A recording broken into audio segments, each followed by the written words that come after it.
एक ऐसी सभ्यता है जिसने पूरी दुनिया को कॉटन वस्त्र दिया। इतना ही नहीं, पूरी दुनिया को सुनियोजित शहरीकरण से भी अवगत कराया। अगर इनका आर्किटेक्चर की बात करें तो विश्व का प्रथम मानव निर्मित बंदरगाह बनाने का श्रेय भी जाता है।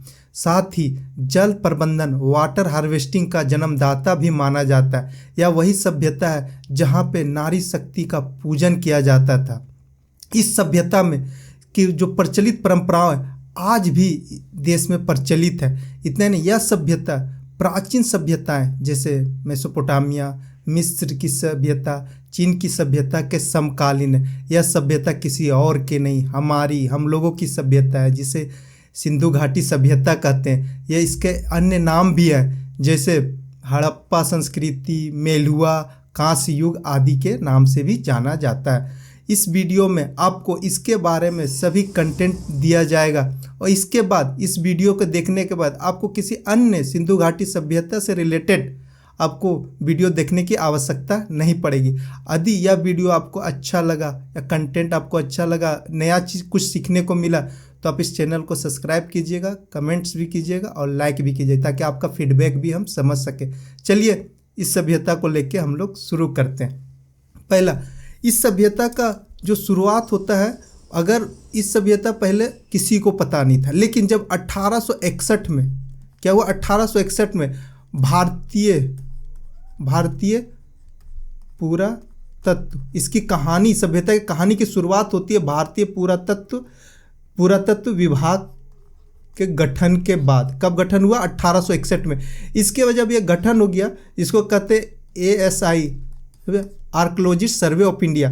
इसका गठन हुआ। इसका गठन अंग्रेजों के द्वारा किया गया। अंग्रेज ने इसलिए इसका गठन किया गया ताकि भारत के विरासत के बारे में जान सके और उसके बाद उसके बारे में हम लोग सही रणनीति बना सके आगे भविष्य में कि क्या रणनीति होगा। तो यहाँ से इन लोगों ने गठन किया। लेकिन इसे आगे बढ़ाने के काम जब इंग्लैंड से अलेक्जेंडर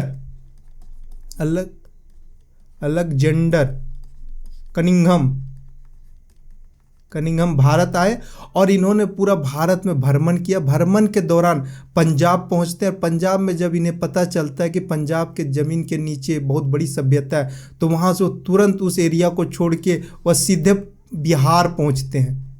बिहार आते और बिहार में इन्होंने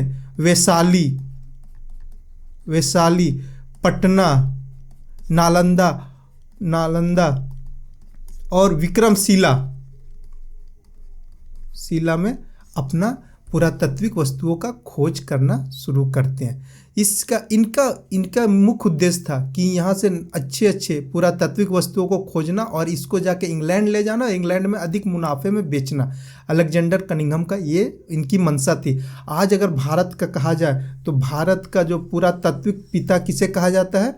भारतीय पुरातात्विक पिता अलेक्जेंडर कनिंघम ही हैं। चलिए नेक्स्ट, जब एक कनिंघम आते हैं, कनिंघम आए, इन्होंने उस क्षेत्र को, पंजाब को क्यों छोड़े, वहाँ पे खनन का कार्य क्यों नहीं शुरू किया, इसके पीछे का कहानी को मैं बाद में बताता हूँ। चलिए इसके बाद, लेकिन भारत में एक ऐसा व्यक्ति थे जिनको सिंधु घाटी सभ्यता के बारे में जानकारी था, जिनका नाम था महामहोपाध्याय हरप्रसाद शास्त्री जी। क्या नाम है उनका? महामहोपाध्याय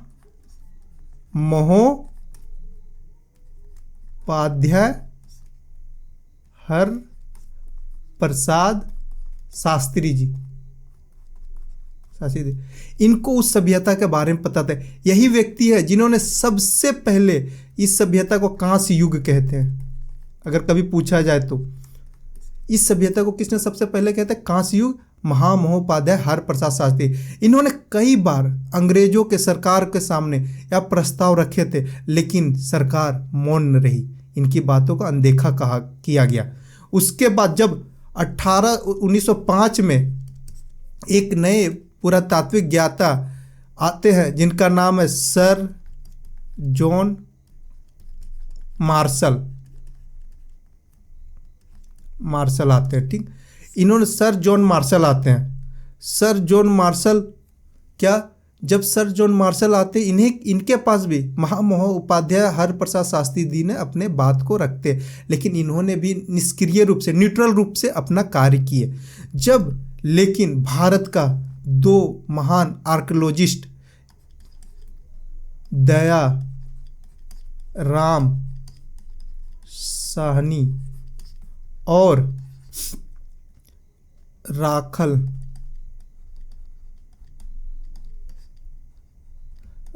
दास बनर्जी, जब दो आते हैं, राखल दास बनर्जी, ये दो भारतीय महान आर्कियोलॉजिस्ट थे। इन्होंने क्या किए, ये दोनों जॉन मार्शल से पुरातात्विक का ज्ञान प्राप्त किए कि किस तरह से खुदाई किया जाता है, क्या होता है, और हरप्रसाद शास्त्री जी से उस क्षेत्र के बारे में जानकारी लिए, जिस क्षेत्र में ये सारी घटनाएं, इस क्षेत्र जहाँ पे हमें खुदाई से कुछ मिले, तो उसको लेके ज्ञान लेके प्राप्त करके दोनों व्यक्ति, कौन कौन, राखल दास बनर्जी और दयाराम साहनी, दोनों लोग पंजाब पहुँचते हैं। दोनों लोग ज्ञान लेके कहाँ पहुँचते हैं, पंजाब। फिर पंजाब में जाके श्रमिकों को लेकर, पंजाब से श्रमिकों को लेकर उन लोगों ने कहाँ जाते हैं, एक जिसका नाम है राखल दास बनर्जी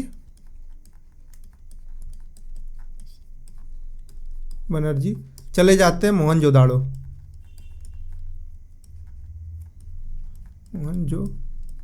ठीक ना। और एक थे, क्या नाम था, दयाराम साहनी, वो कहाँ चल जाते हैं, हड़प्पा। ये घटना घटती है, श्रमिकों को लेकर वहाँ जाके लोग क्या करना स्टार्ट कर देते हैं, खुदाई वगैरह खनन स्टार्ट कर देते हैं। खनन करने के बाद हड़प्पा में, सबसे पहले हड़प्पा में पता चला बहुत बड़ा एरिया कि यहाँ पे प्राचीन समय में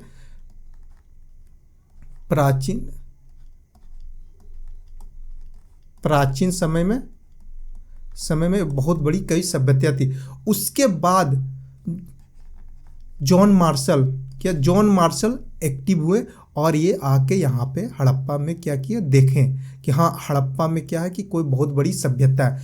अब और इसके बाद इन्होंने पूरे दुनिया को, जॉन मार्शल इंग्लैंड गए। इंग्लैंड जाने के बाद फिर पूरे दुनिया को बताया गया कि दुनिया के प्राचीनतम सभ्यताओं में से एक सभ्यता और मिला, जिसका नाम सिंधु घाटी सभ्यता, हड़प्पा संस्कृति कहा जाने लगा। अब मैं बताता हूँ कि अंग्रेजों ने इस सभ्यता को खोजना क्यों नहीं चाहते थे, कि ये सभ्यता ना मिले, दबा रहे। कनिंघम चाहते तो उस समय इसको खोजा जा सकता था, बट इसे रोका गया। इसके पीछे का उद्देश्य इनका यह था कि उन लोग शुरू से यह मानते आ रहे थे कि भारत के लोग थे वो बर्बर सभ्यता में रहते थे। बर्बर कहने का आशय यह है कि उन लोगों को कुछ नहीं आता था, मार काट जंगली टाइप से रहते थे। जब आर्यन भारत आए तो आर्यन के आने के बाद इन लोगों को सभ्य बनाया गया, और अंग्रेज आर्यन को अपना भाई मानते, अपना पूर्वज मानते। इसीलिए उन लोग का मानना कि हम ही लोग तुम लोगों को सही सभ्यता की ओर ले गए। लेकिन जब इस सभ्यता के बारे में अगर दुनिया को पता चलेगा, यहाँ के लोगों को पता चलेगा, तो उन लोग को क्या होगी, संस्कृति पे अपने गर्व करेंगे, फिर वो अपने अधिकार का बात करेंगे। इससे क्या होगा कि उनकी जो रणनीति है देश को गुलाम बनाने का, उसमें क्या हो सकता था, ये बाधा डाल सकता था। यही कारण था कि इस सभ्यता को खोजने में जो अंग्रेज थे वो नहीं चाहते थे कि यह सभ्यता का पता चले। लेकिन आखिर कब तक आप टैलेंट या किसी सभ्यता को दबा सकते हैं। तो फिर यह सभ्यता क्या हुआ, हम लोगों को पता चला कि हाँ हमारी एक प्राचीन सभ्यता है जिसका नाम सिंधु घाटी सभ्यता है। चलिए अब यहाँ से हम लोग इस सभ्यता में जितनी भी चीज़ें प्राप्त हुई है, क्या क्या विशेषता है, ये सभी आपको बताया जा रहा है। और यहाँ से सारे क्वेश्चन पूछे जाएंगे, और पीछे जितनी भी कहानी बताएं ये भी सब इम्पोर्टेंट है, हर जगह से पूछे जाते हैं क्वेश्चन। आजकल कंप्रहेंसिव करने के लिए मैंने ये इतनी कहानी मैंने बताया। चलिए अब हम लोग शुरू करते हैं कि सिंधु घाटी सभ्यता से क्या क्या प्राप्त हुआ, क्या क्या है और इसकी क्या विशेषता है। आप देखिएगा अभी वीडियो में। हाँ, और कुछ और बातें जो मैं आगे बताऊंगा, जो जिन लोगों ने पूरा वीडियो देखेंगे उन लोगों को बेनिफिट होगा। देखिए सिंधु घाटी सभ्यता, हड़प्पा संस्कृति बोलिए, मेलुआ बोलिए, ये मेलुआ से भी फेमस है, मेलुआ बोलिए, या कांस्य युग भी बोलिए ना, कांस्य युग, ठीक।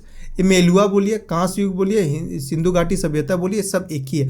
क्या कहा, मेसोपोटामिया वाले लोग ने सिंधु घाटी सभ्यता को मेलुआ कहते थे, ठीक ना। और फिर जब यहाँ पे ब्रॉन्ज मिला तो ब्रॉन्ज एज कहने लगा, तो इसके लिए देखिए इसका जो पूरा एरिया है वो कितना है, एक तो त्रिभुजाकार है, ट्रायंगल में ये ऐसी है। और इसका जो पूरा एरिया आप ये जरूर याद रखिएगा, कितने एरिया में फैला हुआ है ये, 13 लाख वर्ग किलोमीटर में फैला हुआ है। ठीक, ये हो गया। अब इसका जो सबसे अंतिम, जिसको चौहद्दी बोलते हैं, उसका जो है, अगर आप नॉर्थ में देखिएगा तो ये कहाँ पे पड़ता है, मांड इसका सबसे अंतिम है, जो जम्मू कश्मीर चेनाब रिवर के नज़दीक है। ये जरूर आप ध्यान में रखिएगा।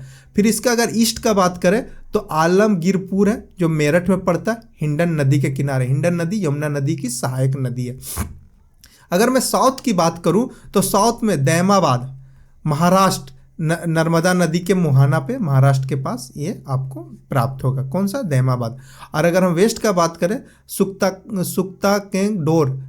कांगेडोर, जो दशक नदी बलूचिस्तान में अवस्थित है। तो इसका आपको मैं इमेज दिखाता हूँ, यहाँ सब समझ जाइएगा। ये देखिए इमेज है, यहाँ पे आपको नॉर्थ का पोजीशन मिलेगा चेनाब नदी पे, यहाँ पे मिल जाएगा दैमाबाद, यहाँ पे मिल जाएगा आपको मेरठ जो कि हिंडन नदी, और यहाँ मिलेगा सुक्ता कांगेडोर।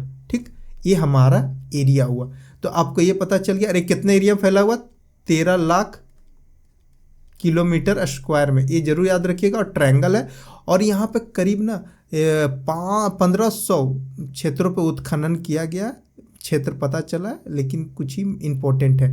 चलिए, अब जब ये इतने लाख किलोमीटर फैले हुए हैं, तो अब ये भारत में भी है, पाकिस्तान में भी इसका क्षेत्र है। तो भारत में कौन कौन सा स्टेट में इसका क्षेत्र पाया जाता है सिंधु घाटी सभ्यता का, तो जम्मू कश्मीर, पंजाब, हरियाणा, राजस्थान, उत्तर प्रदेश, गुजरात और महाराष्ट्र, इन राज्यों में आपको हड़प्पा सभ्यता की जो क्षेत्र है उसका प्राप्त होता है अवशेष भी। और अगर हम पाकिस्तान की बात करें तो पाकिस्तान में बलूचिस्तान प्रांत, सिंध प्रांत और पंजाब प्रांत, ये तीनों क्षेत्रों में क्या कि ये सिंधु घाटी सभ्यता, हड़प्पा संस्कृति के बारे में जानकारी यहाँ के खुदाई से पता चलता है कि इस क्षेत्र में भी हड़प्पा सभ्यता के लोग निवास करते थे। चलिए नेक्स्ट को देखिए। अब क्या हुआ कि अब हम लोगों ने सिंधु घाटी सभ्यता की अवस्था, मतलब कि किस चरण में थे। तो देखिए, सिंधु घाटी सभ्यता की अवस्था को हम लोग 3 चरणों में बांटे। एक आरंभिक अवस्था, परिपक्व अवस्था जिसको मैच्योर स्टेज कहते हैं, उत्तरावस्था जहाँ पे पतन का अवस्था होता है। तो अब कहिएगा कि ये कैसे पता चलेगा लोगों को कि कौन सा है, कैसे पता चलेगा। तो जानते हैं कि एक आता है रेडियो कार्बन 14, समझे। इससे पता किया जाता है कि कौन सी सभ्यता कितनी पुरानी है, कब है। और आपको पता है कि ये जो रेडियो कार्बन डेटिंग जो 14 कराया जाता है, वो एक्चुअल में जो हम लोग अवशिष्ट फेंकते हैं, आज कूड़ा फेंकते फेंकते ढेर कर दे रहे हैं, तो उस कूड़े के आधार पे लोग चेक करते हैं। जिस समय में सबसे अधिक कूड़े मिले, उससे पता चला कि जिस क्षेत्र में सबसे अधिक जिस काल का मिले तो उस काल को परिपक्व कहा गया, और जिस काल में बहुत कम मिले तो उसको आरंभिक कहा गया। और जब पतन वाली चीज़ जब लास्ट में मिल रहे उसका कार्यकाल, तो उसको पतन का या उत्तरावस्था के रूप में कहा जाने लगा।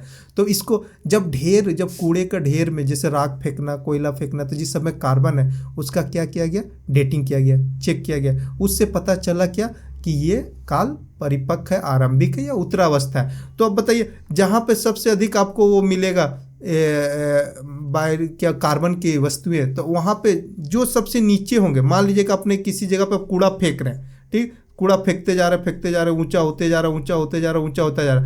जब पुरातात्विक विभाग के लोग यहाँ पे जाएंगे और इसके बाद जब चेक करेंगे तो यहाँ का जो कूड़ा फेंका मिलेगा ना, ये नवीनतम मिलेगा। और सबसे पुराना कहाँ का प्राप्त होगा, ये वाला राख या कोयला जो भी हो, तो इससे पता चलेगा। तो इसी ढेर से पता चल जाता है कि उसका उस स्टेज का साल कितने से कितने तक था।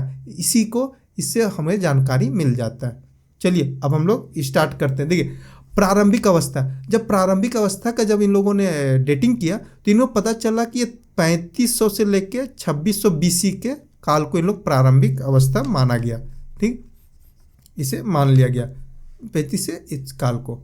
अब इसका कौन सा क्षेत्र था, लोरलाई और कलात नदी घाटी, जो कि बलूचिस्तान में ही अस्थाई कृषि का भी विकास हुआ। और मेहरगढ़, मानव अधिवास, कृषि और पशुपालन सब बलूचिस्तान के मेहरगढ़ से प्राप्त होता है। तो ये याद रखिएगा, हमेशा क्वेश्चन ये पूछा जाता है कि कहाँ से सबसे पहले मानव अधिवास और कृषि और पशुपालन की साक्ष्य प्राप्त होते। तो आपको यहाँ पे आपको दिख जाएगा मेहरगढ़, इस एरिया में, समझे, इस एरिया में आपको मेहरगढ़ मिलेगा।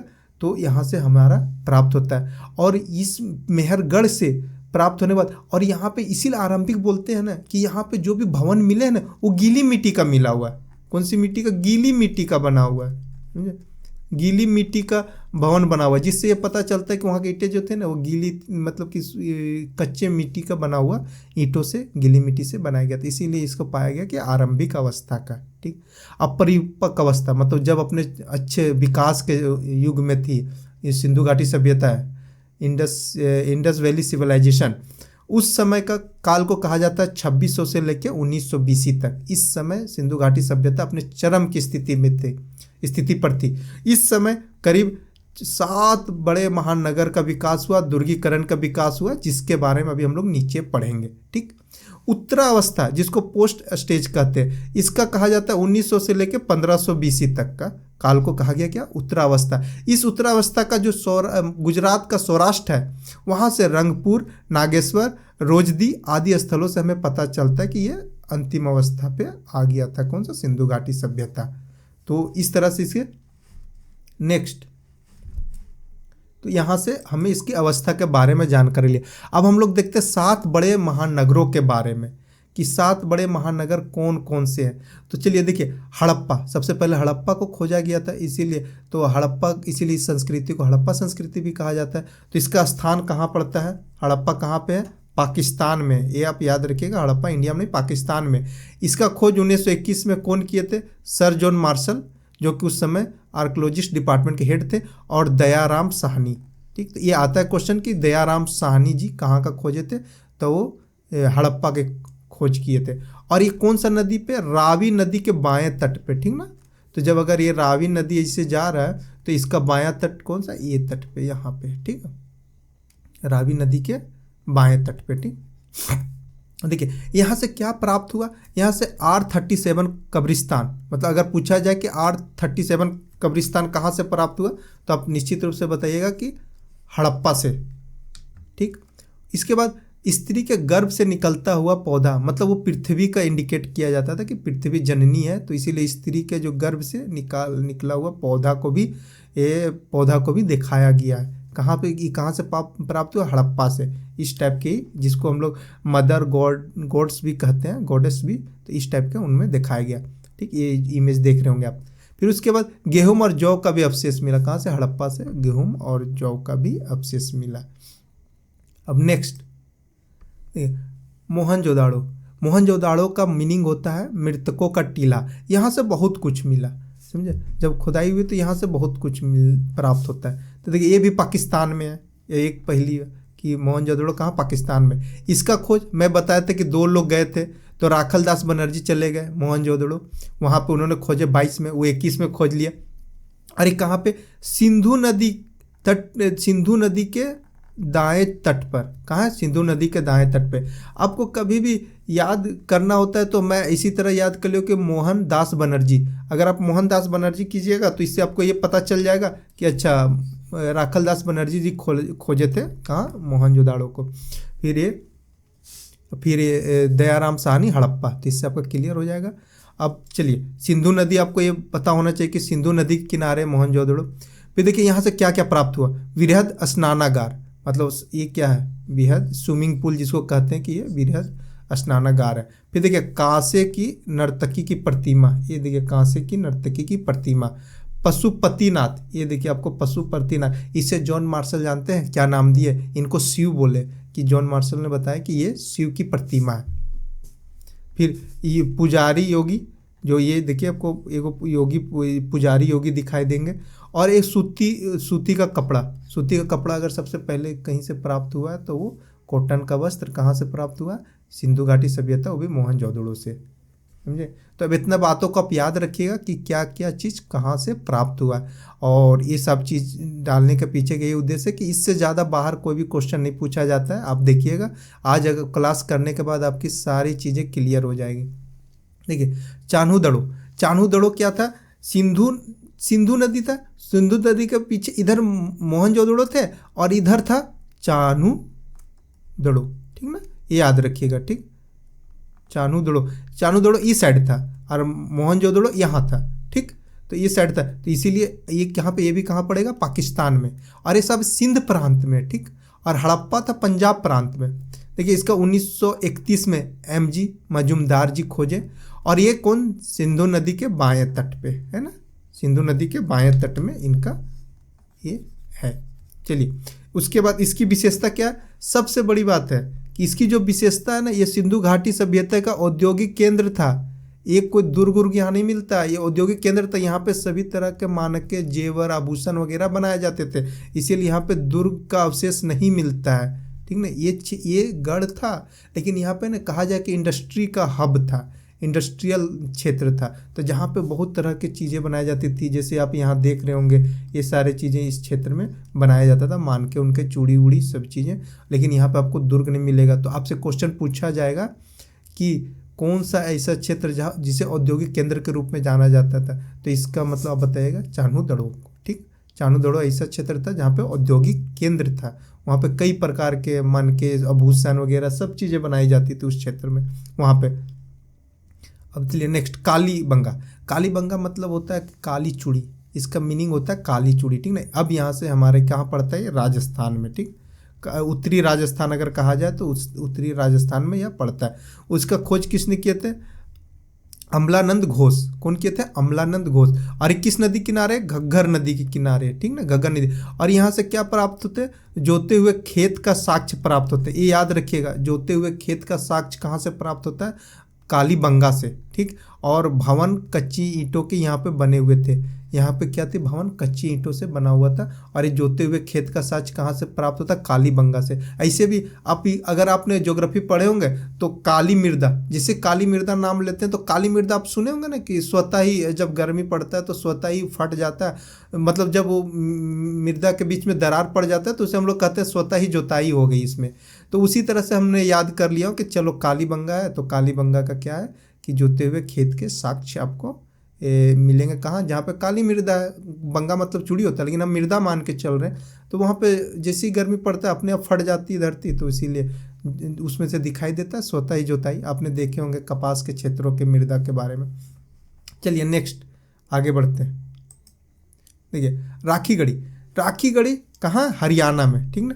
और ये भी घग्गर नदी के किनारे, कौन सी नदी, घग्गर नदी। लेकिन इसमें से क्वेश्चन आपका ये आएगा कि सबसे बड़ा सैंधव स्थल, मतलब सिंधु घाटी का अगर सबसे बड़ा क्षेत्र वाला जो स्थल बोला जाए ना, वो कौन है, राखीगढ़ी। आप इसको VVI कर लीजिएगा, ठीक ना। क्या कीजिएगा, VVI। ये क्या है, सिंधु घाटी सभ्यता का सबसे बड़ा स्थल है। कौन सा, सिंधु स्थल राखीगढ़ी। आपको ये JPSC का क्वेश्चन भी पूछा गया, इससे JPSC में क्वेश्चन भी पूछा गया, बाकायदा BPSC में पूछा गया। ये क्वेश्चन इंपॉर्टेंट है, ठीक नहीं, बाद में पता चला, नहीं तो इससे पहले मोहनजोदड़ो को माना जाता था, लेकिन अब राखीगढ़ी का नंबर आ गया। आइए धोलावीरा, जो कि हमारे सभी क्षेत्रों में से बहुत फेवरेट एरिया को मैं मानता हूँ इसे, धोलावीरा।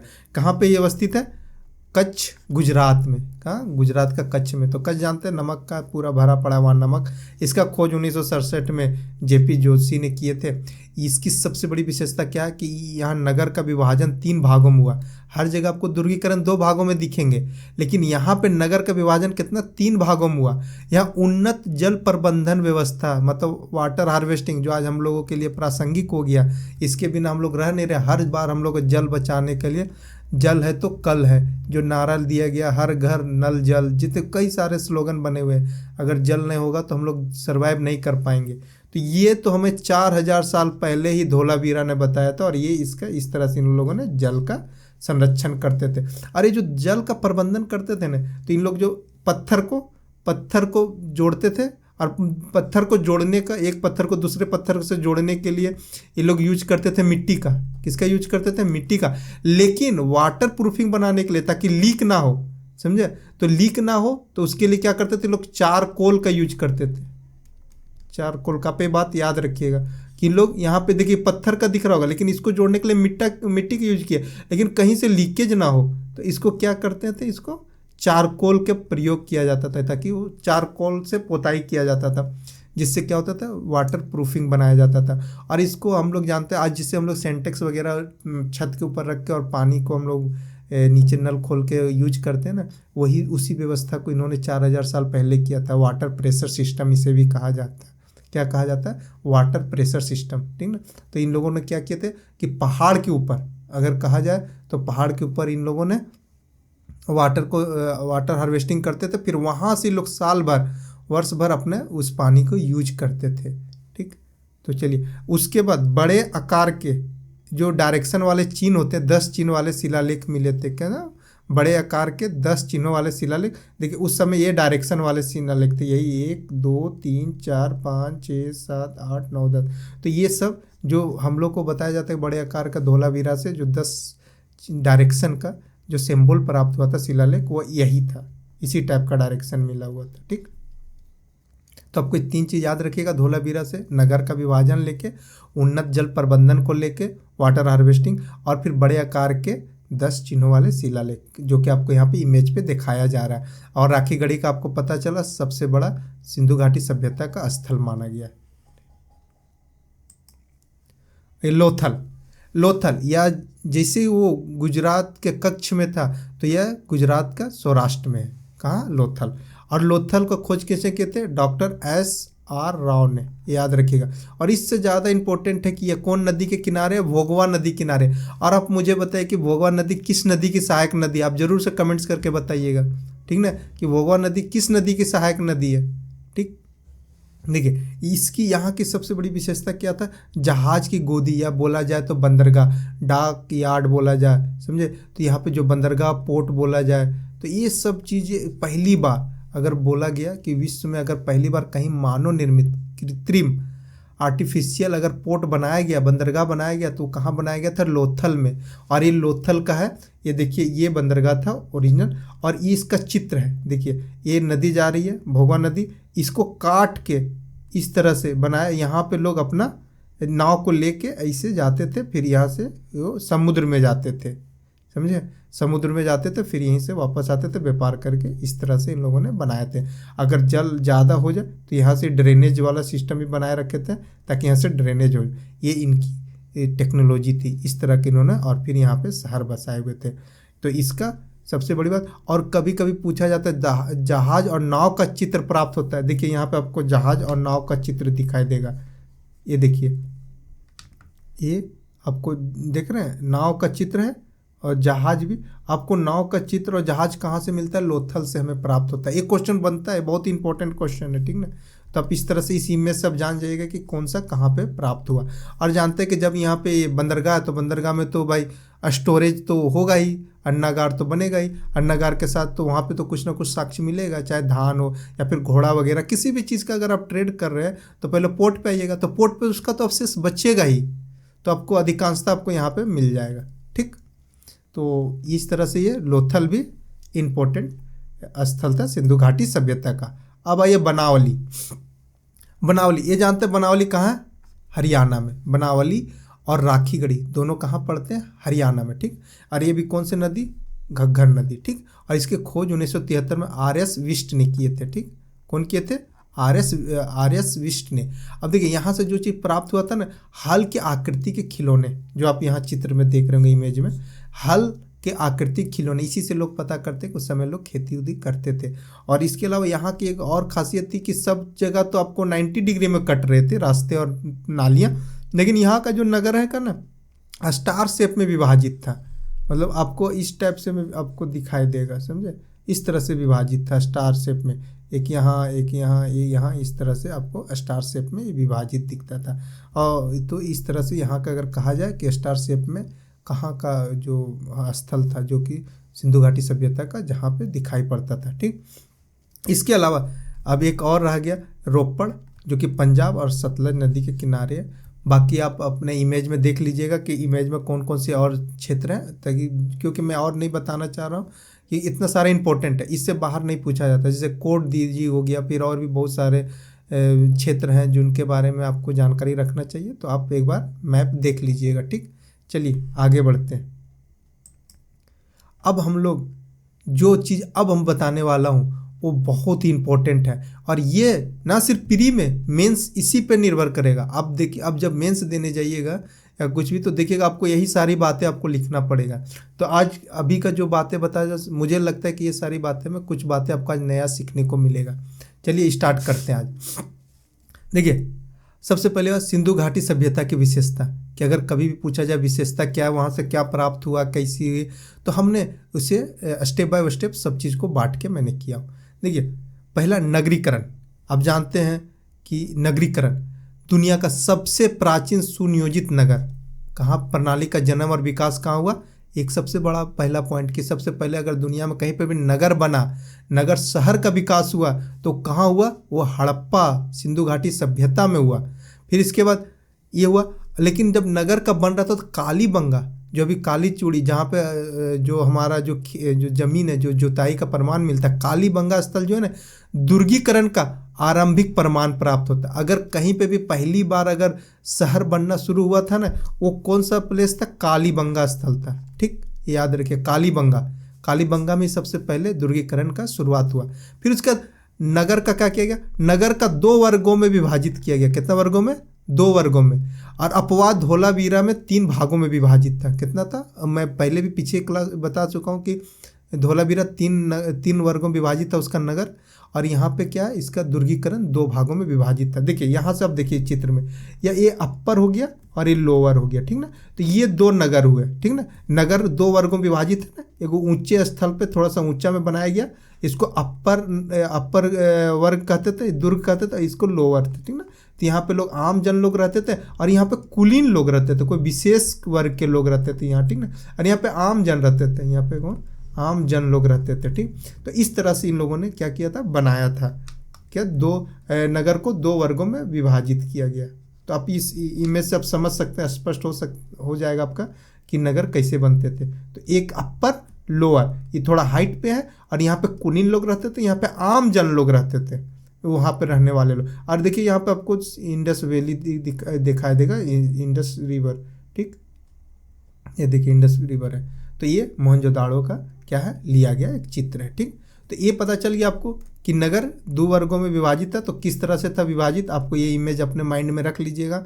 और फिर उसके बाद क्या है, देखिए ये हो गया। फिर नगर बनाने में पक्की मिट्टी की ईंटों का प्रयोग होता था। सिंपल सी बात है, जब नगर हम डेवलप कर गए हैं तो कच्ची ईंट से तो पक्की ईंट में ही जाएंगे ना, नहीं तो जल्दी तो डिस्ट्रॉय कर जाएगा। तो देखिए पक्की ईंट से बना हुआ नगर है, ठीक, पक्की ईंट से बना हुआ नगर सब है।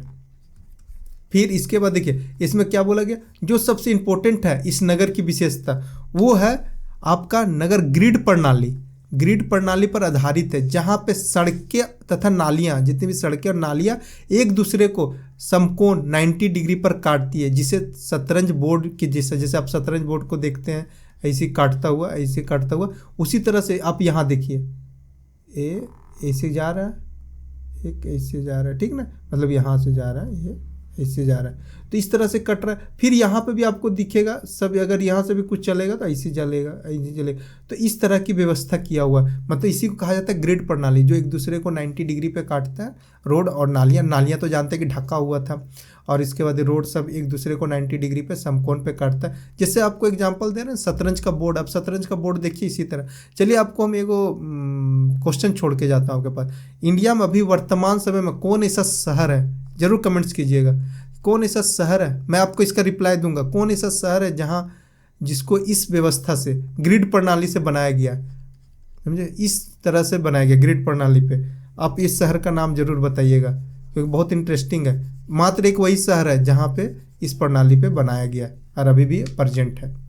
चलिए अब देखिए, शहर अगर आप नगर बनाइएगा तो नगर बनाने के लिए कुछ मेथड चाहिए ना। तो वास्तुकारों ने, जो आर्किटेक्चर लोग थे, वास्तुकारों ने English bond method, Flemish bond method और कार्बेलिंग सिस्टम का प्रयोग किए थे।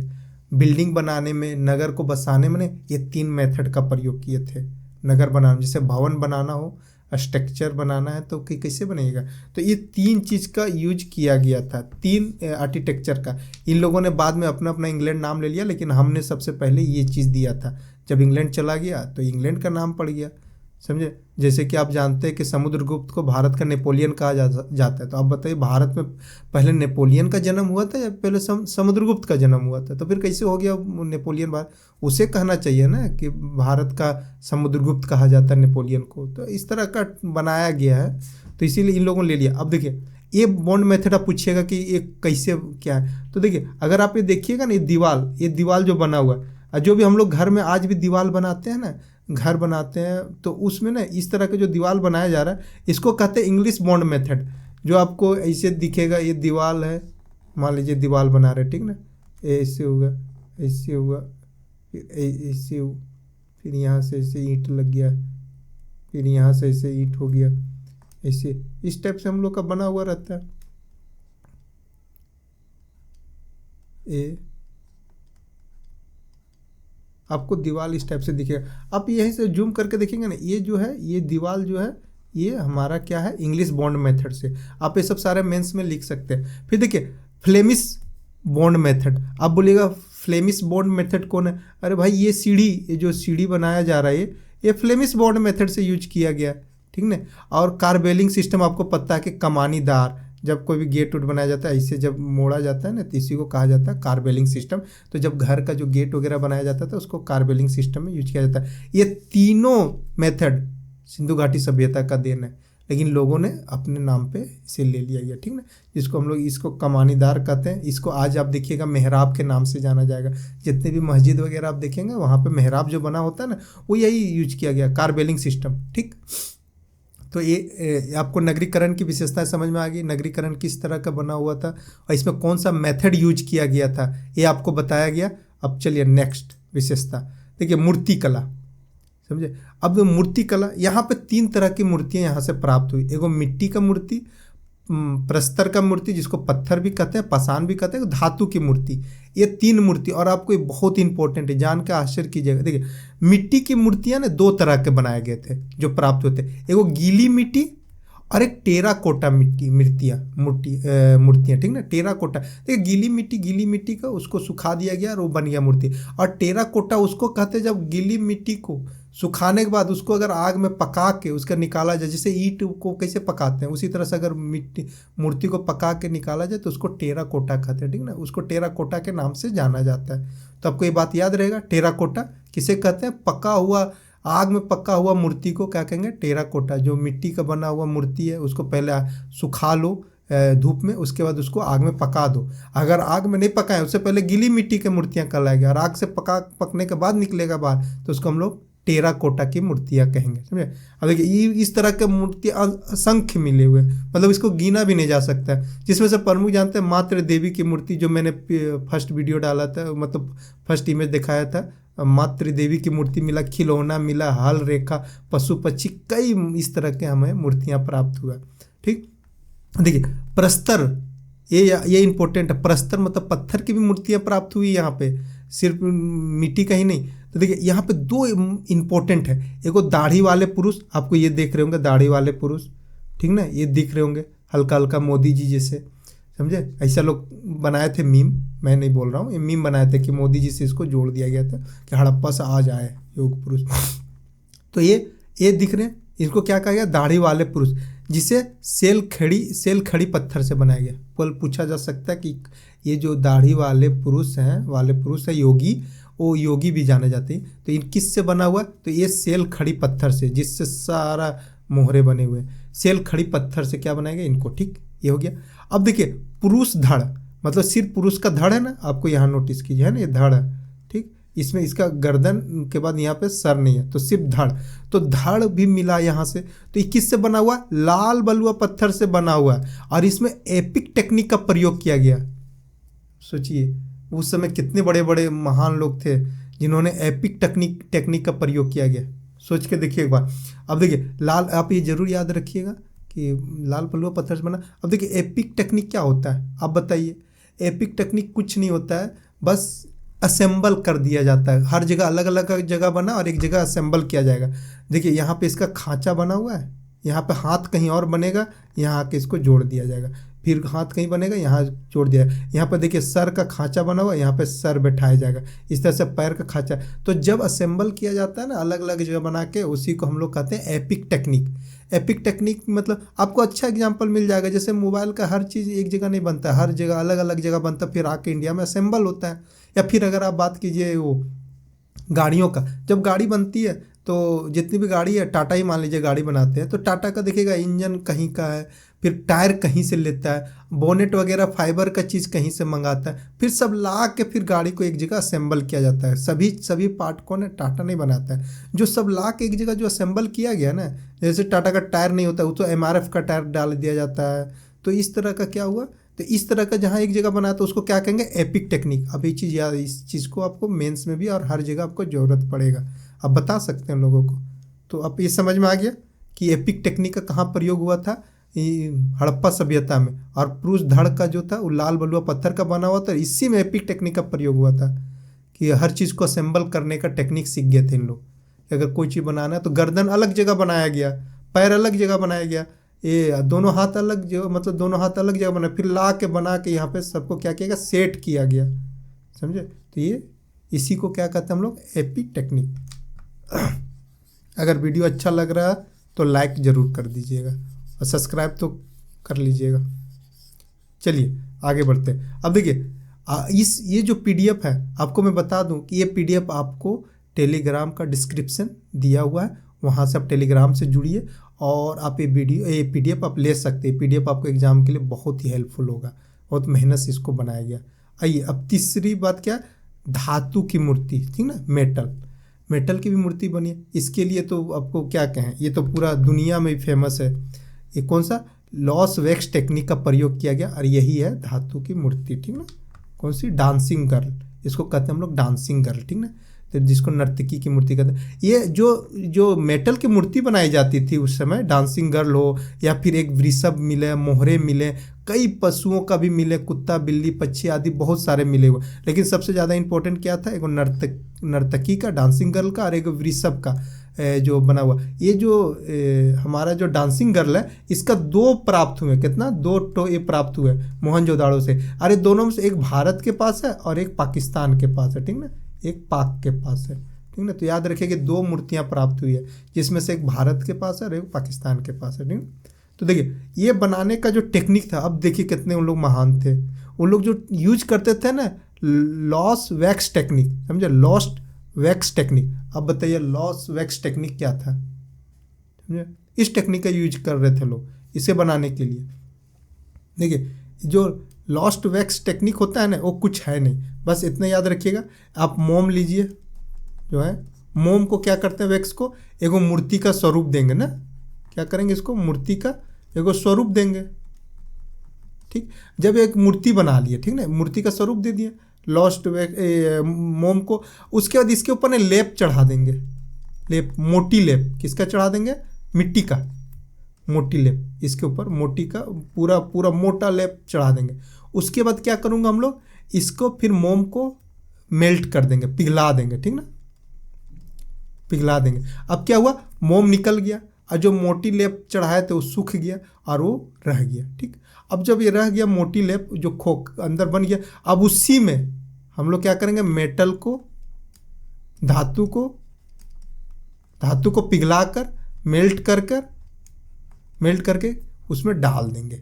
जो हमारा मिट्टी का जो मोटी परत सिर्फ बच गया और मोम जब बाहर निकल गया तो उस जगह पे खाली पड़ गया, तो उसको जब भरेंगे, उसका भर के फिर जब वो मेटल सूख जाएगा, मेटल जब ठोस हो जाएगा तो फिर मिट्टी को फोड़ के हटा देंगे, तो उससे क्या हुआ, ये हमारी मूर्ति बन गई। तो इसी को कौन सा टेक्निक कहेंगे, लॉस्ट वैक्स टेक्निक। तो आप याद रखिएगा, लॉस्ट वैक्स टेक्निक का भी यूज किया गया था।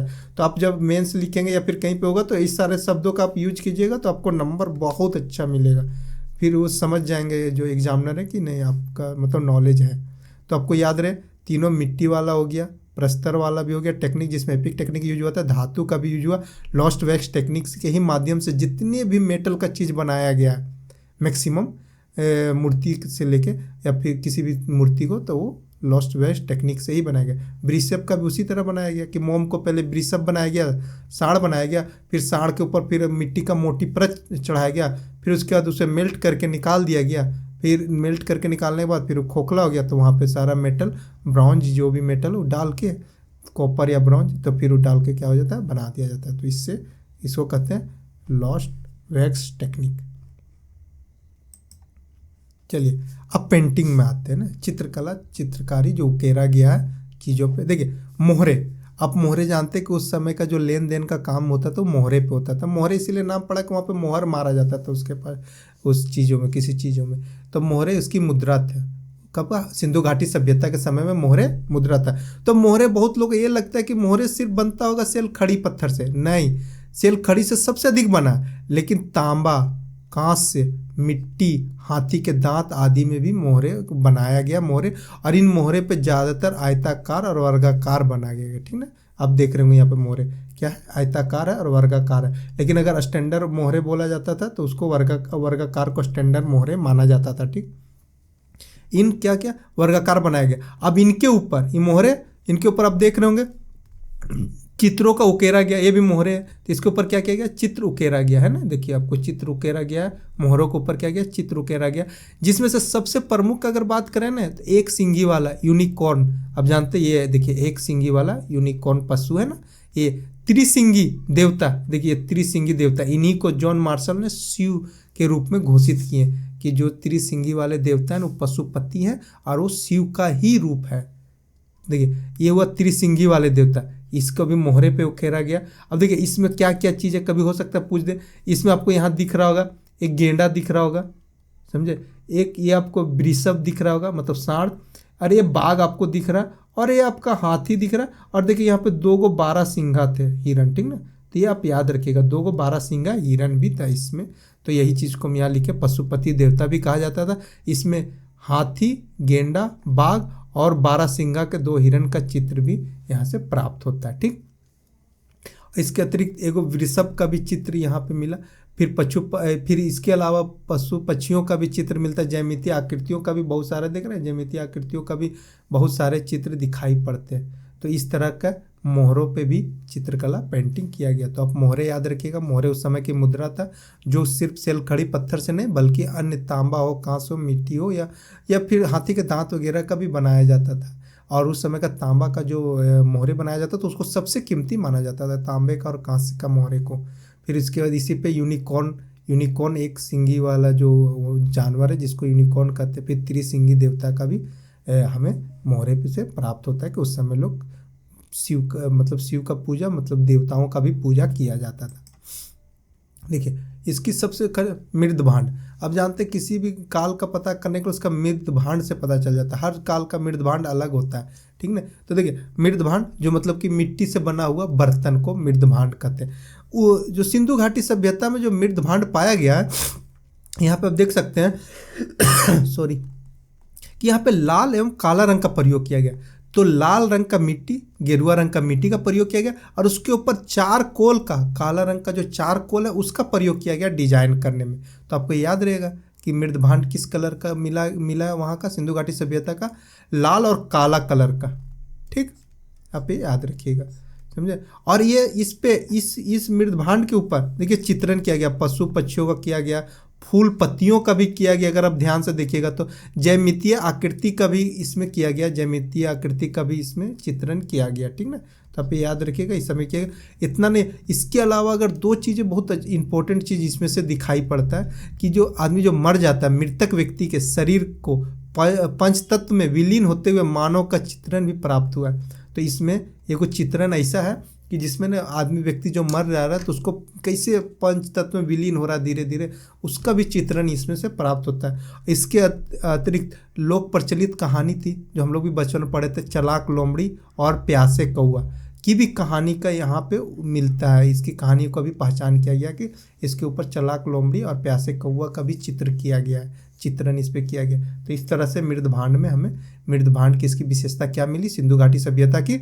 पहला विशेषता, लाल और काला रंग का प्रयोग किया गया और लाल रंग गेरुआ मिट्टी का प्रयोग होता था, लाल गेरुआ मिट्टी का, और काला रंग चारकोल का प्रयोग किया जाता था। इसके अलावा इस पर कई तरह का चित्रकारी किया गया जिसमें से एक बहुत इंपॉर्टेंट है, पंच तत्व में विलीन होते हुए, और चलाक लोमड़ी और प्यासे कौए का भी मिला गया।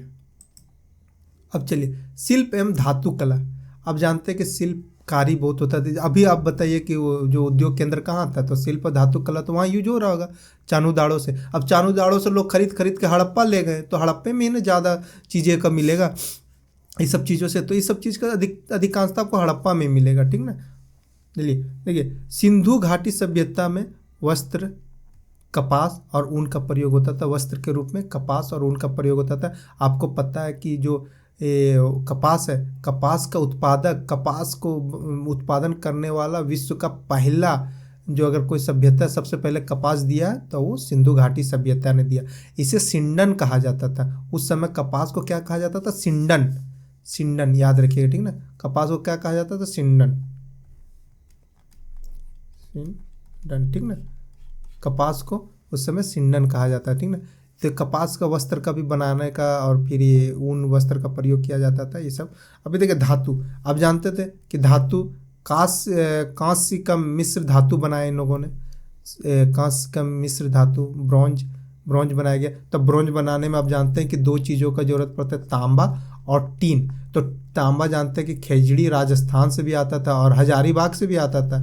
ये तो झारखंड के हजारीबाग से भी प्राप्त होता था, यहाँ से लेके गए लोग तांबा, समझे। और टीन ईरान, अफगानिस्तान आदि क्षेत्रों से भी लाया गया टीन, ठीक ना। तो टीन का अफगानिस्तान से भी इस तरह से इन लोगों ने क्या करते थे, ला के और फिर मिश्र धातु का बनाया करते थे। उसके बाद उस धातु का यूज किया जाता था आभूषण बनाने में, हथियार बनाने में, औजार बनाने में और कई तरह के मूर्तियाँ बनाने में, ठीक ना।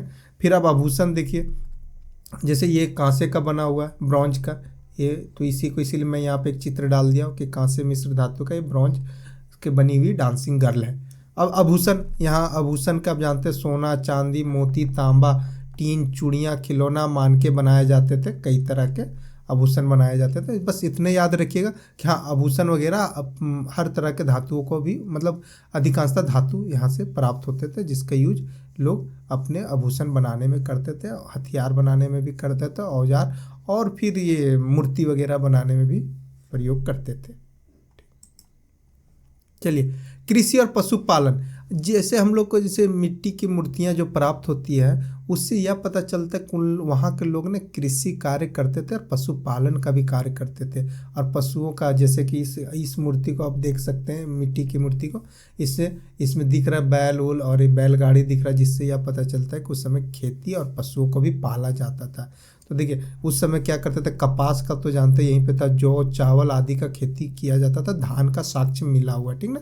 और पशु में से सांड, हाथी, कुत्ता, बिल्ली, भेड़, बकरी आदि का पालन किया जाता था पशुओं के रूप में। पशुओं के रूप में ऊन का यूज किया जाता था, खेती करने में यूज किया जाता था, मांस के रूप में भी यूज किया जाता था। और कुत्ते आदि का वो लोग पालन इसलिए भी किए थे ताकि भेड़ वगैरह को बचाने में, बकरियों को दूसरे जानवर से बचाने, सुरक्षा करने में उसका उपयोग किया जाता था, ठीक ना। तो याद रखें, कृषि और पशुपालन का साक्ष्य हमें किससे पता चलता है? वहाँ की जो इतनी भी हमें खिलौने मिले हुए हैं मिट्टियों के, उससे हमें पता चलता है कि उस समय ये सारे कार्य होते थे, ठीक। अब देखिए, अब केंद्रीकरण, क्या पूरा जितनी भी ये 13 लाख किलोमीटर स्क्वायर में फैला हुआ सिंधु घाटी सभ्यता, क्या वो केंद्रीकरण था, व्यवस्था? तो इसके लिए हमने कुछ चीज़ें थे कि हाँ ये केंद्रीकरण था। सबसे पहला कि इनका मुद्रा करेंसी, आपको अधिकांश करेंसी आपको इस रूप में हर जगह से प्राप्त हुआ। आयताकार था, वर्गाकार था, और सब में इस तरह का चित्रण आपको मिलेगा, ठीक। क्या सब जगह का आपको इस तरह का चित्रण मिलेगा। इससे पता चलता है कि पूरे सिंधु घाटी सभ्यता में, हड़प्पा संस्कृति में एक ही तरह का मुद्रा प्रचलित था, ठीक।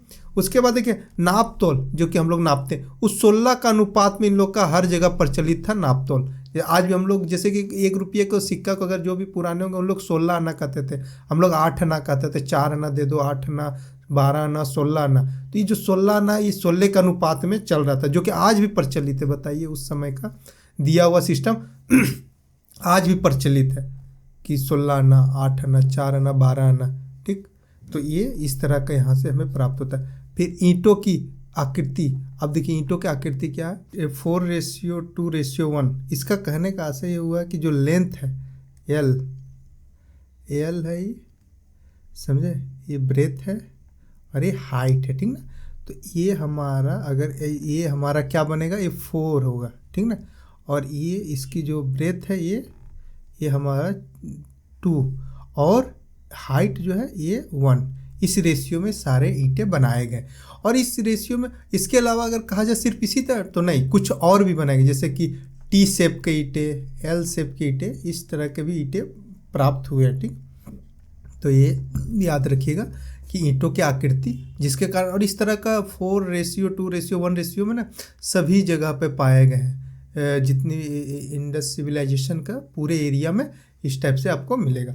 अब देखिए, तो आपको ईंटें हो गए। और देखिए लिपि चित्रात्मक है, यहाँ की जो लिपि है कहीं पे भी उन्हें सब देखिए आपको चित्र दिख रहा होगा, ये सारे चित्रात्मक लिपि का किया गया। ठीक, तो आपको केंद्रीकरण का व्यवस्था का अगर पूछा जाएगा कि अगर इंडस वैली क्या केंद्रीकरण थे, बिल्कुल केंद्रीकरण था, क्योंकि वहाँ की करेंसी का बात कर सकते हैं, वहाँ का जो मेजरमेंट करने वाला इक्विपमेंट के बारे में आप डिस्कस कर सकते हैं। 16 का अनुपात में चलता है, हम लोग कहते हैं 4 8 2 1 2 4 8 12 16 इस तरह से चलता था अनुपात में। ठीक, और फिर वहाँ का लिपि पता है कि पूरे सिंधु घाटी सभ्यता में सबका चित्रात्मक ही लिपि था। चलिए नेक्स्ट देखिए, अब लिपि पे स्क्रिप्ट के बारे में बात करेंगे। देखिए आज हम लोग जो भी लिपि यूज कर रहे हैं उसको वर्णात्मक लिपि कहते हैं, मतलब हम लोग पास वर्ण पढ़ते हैं, अक्षर देखते हैं। लेकिन उस समय सिंधु घाटी सभ्यता में चित्रात्मक मतलब क्या था, चित्र बना के उसकी लिपि थी, जिसका कुल 250 से लेकर 500 तक के अक्षर, चित्र के अक्षर पाए गए। देखिए आपको कुछ एग्जाम्पल दे सकते हैं, ये सारे क्या है, चित्र का प्रयोग किया जाता था लिखने में। और इसका किसी न किसी तरह का क्या था कि इसका जो किसी भी अक्षर का ना ध्वनि, हर अक्षर का अलग अलग मीनिंग था। इसका कुछ अलग मीनिंग होगा, इसका कुछ अलग मीनिंग होगा, इसका कुछ अलग मीनिंग।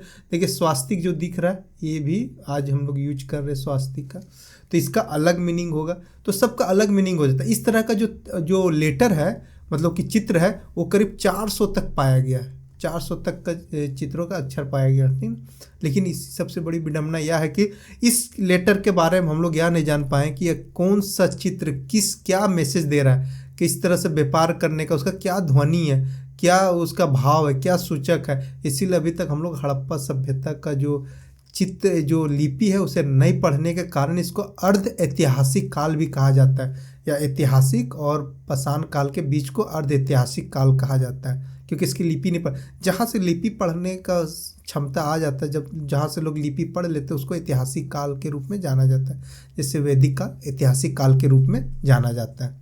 तो आप ये याद रखिएगा, लिपि, अगर कोई बोले चित्रात्मक लिपि, तो ये आप चित्र देख लीजिए, आप समझ गए किस तरह का चित्र होता था उस हड़प्पा के समय में। इसी को लिपि के रूप में प्रयोग करता था लोग। फिर यह चित्र किसी अक्षर की ध्वनि, भाव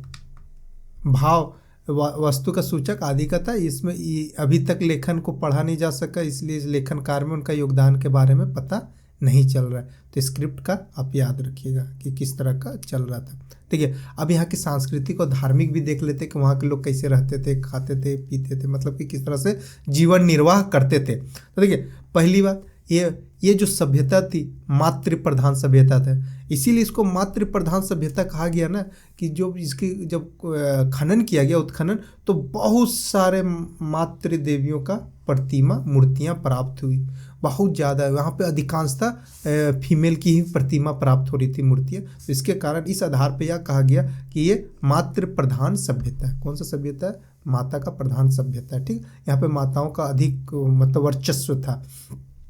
प्राकृतिक पूजा में ये लोग प्राकृतिक पूजा भी करते थे, वृक्ष का पूजा करते थे, सूर्य का पूजा, छठ पूजा। आज हम लोग जो छठ पूजा मना रहे हैं, वो छठ पूजा पता है यहाँ से ही, सिंधु घाटी सभ्यता से ही शुरुआत हुआ था। बहुत कम लोग को बात पता है कि सिंधु घाटी सभ्यता से छठ पूजा की शुरुआत है।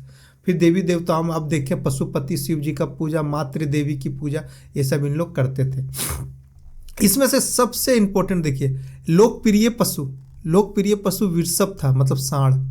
लेकिन पवित्र पशु था यूनिकॉर्न। तो आप ये चीज याद रखिए, कौन पवित्र है और कौन लोकप्रिय है। ठीक ना, तो ये देखिए वृषभ है, तो ये क्या था? लोकप्रिय था ये, और ये पवित्र पशु था यूनिकॉर्न। तो दो पशुओं का उल्लेख होता है हड़प्पा सभ्यता के समय संस्कृति में।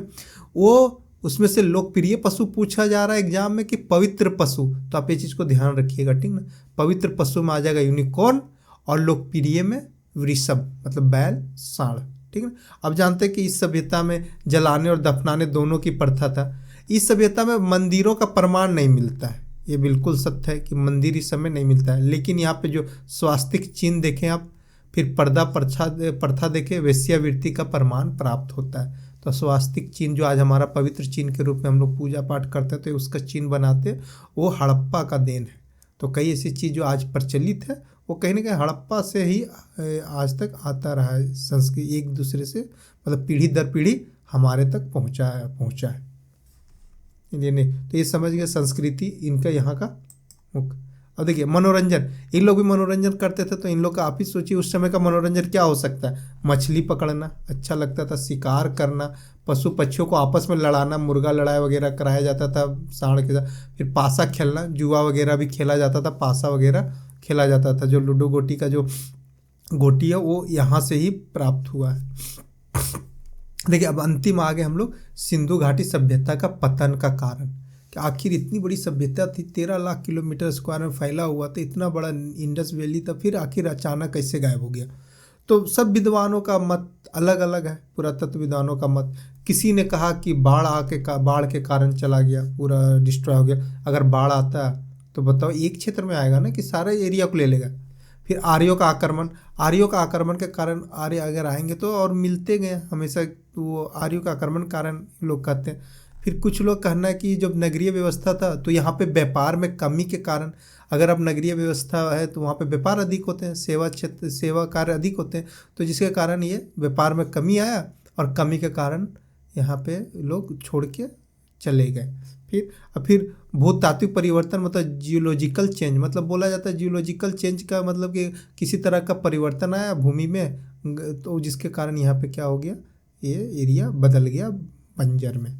फिर महामारी, कहा जाता है कि महामारी के कारण कोई कोरोना जैसा कोई महामारी आया होगा, पूरे एरिया को समाप्त कर दिया होगा। लेकिन अभी हाल ही के खोजे गए में से आप कंक्लूजन में ये बात लिख सकते हैं कि हाल में वर्ल्ड में यह पता लगाएगा कि मेघालय एज को जोड़ा गया। अभी लेटेस्ट जो क्रोनोलॉजी है टाइम पीरियड का, उसमें से लास्ट में भी मेघालय युग को जोड़ा गया 2016 में। इसने यह प्रमाणित किया कि हड़प्पा सभ्यता के समय में 200 वर्षों तक सूखा पड़ने के कारण वहाँ के लोग, सिंधु घाटी के सभ्यता लोग वहाँ से विस्थापित कर गए। हड़प्पा में जिस समय हड़प्पा की सभ्यता था उस समय 200 वर्ष तक सूखा पड़ा, कारण क्या हुआ, वहाँ से लोग विस्थापित कर गए। इसका प्रमाण आज अगर देखा जाए तो सलोनी है, एक स्थान है, कहाँ पे पड़ता है, बागपत यूपी में, उत्तर प्रदेश में। यहाँ पे जो भी अभी साक्ष्य मिले हैं, पुरातात्विक वस्तुएं मिले हैं, वो यह प्रूफ कर रहा है कि यहाँ के जितने हैं वो सभी हड़प्पा के जो पतन के समय के और वैदिक काल के शुरुआत के समय का मिक्सचर, मतलब मिक्स स्वरूप प्राप्त हुआ। इस तरह से यह कहा जा रहा है। तो इसलिए निष्कर्षण में ये दिखेगा। और ये जब हम सलोनी वाला, बागपत वाला यूपी, ये निष्कर्ष वैदिक युग में भी प्रयोग किया जा सकता है, वैदिक युग के समय में, कि हाँ वैदिक लोग, आर्य लोग क्या बाहर से आए थे कि यहाँ के स्थानीय थे। तो इसके बारे में मैं बताऊँगा अगले क्लास में।